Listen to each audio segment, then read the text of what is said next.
Welcome to this last thought for the day of January 2021. The year is moving on, isn't it? This strange year. And one of the things this situation has done is to cut us off from each other. And I think it's been particularly difficult for those who live alone. There's just a sense that there's not anyone they can be with. I had a phone call last night from someone saying, "Can you find someone just to be with me?" Because the person who was with me has been taken into hospital. This deep sense of loneliness, of being on the outside, and it's particularly hard, I think, for those alone who feel we're on the outside and others are all okay in their families. They're all okay. This sense of being an outsider, being rejected. I remember one time, it was several years ago, I was we had a fairly large leadership team of the church we were part of at the time, and we had a Christmas dinner for those on the leadership team and their husbands and wives. And I remember someone making a comment to me across the Christmas dinner table, saying, "The thing is, there's no one. The thing about church is that there's no one like me." I was thinking, here you are. There's 6 people on the leadership team. Nearly all of them are married. You're married, so there's probably about 10 or 11 of us here. You're much the same age as the rest of us here. You're from a similar background. You've got similar views on the world. Your children are the same age as our children. Many of them are actually quite close friends. The children of some of us on the team. And if you feel like an outsider here, what's it feel like for someone who's not the same age, not from the same background, not in the same family situation, not in the same sort of social background? It is phenomenally easy to feel like we're the outsider, we're rejected. If she could feel that on that occasion, we can all feel it.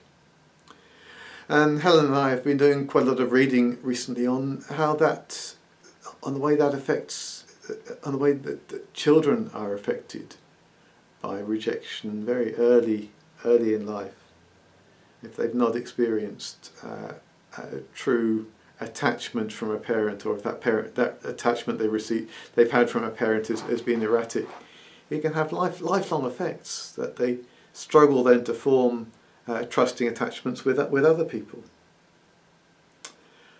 When I was at school, I tended to be a bit of an outsider. The kids would tease me. I was a bit weedy. I was interested in different things. I wasn't part of the in crowd.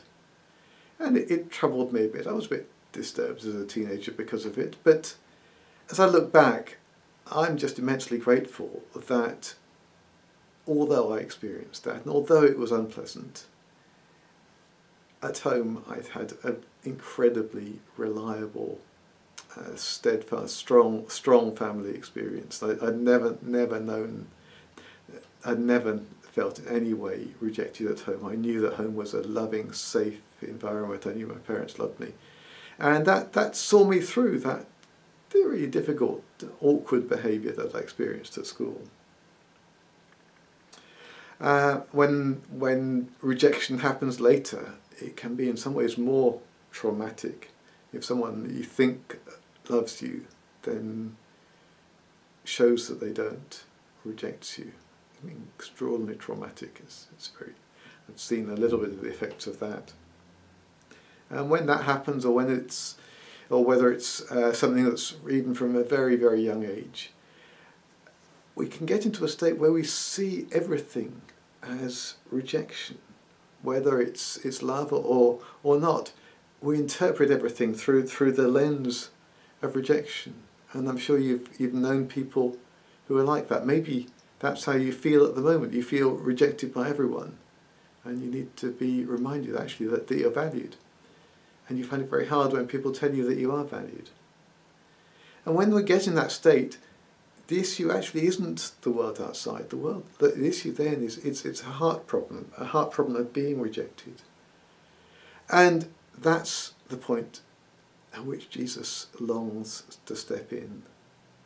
I was reminded today of the description that the prophet Isaiah, writing hundreds of years before Jesus, but talking with incredible perception about Jesus by the inspiration of God's Spirit, said this, describes Jesus. He says, he was despised and rejected by mankind, a man of suffering, familiar with pain, like one from whom people hide their faces.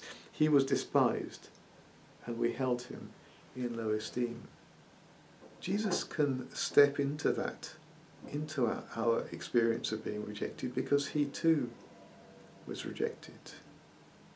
He came to his own, but his own didn't receive him, as we read in the famous Christmas reading. But not only can he understand, but also he who was rejected accepts us. I'll never turn away anyone who comes to me, he said. So in Jesus we have someone who can stand with us in our rejection, and yet who always accepts us. And if we can receive his love, that's a first step. That's the first step to changing our hearts so that we can see the world through different eyes. Through eyes not of being rejected, but of seeing love, of receiving love and offering it to others. And if we claim to be his followers, we need to follow in his steps. We need to show love to those who've been rejected, even if they reject the love that we offer them. That's the way of the cross. That's the way of the cross. That's the way that transforms our hearts. That's the way that will transform our world. May God bless you today.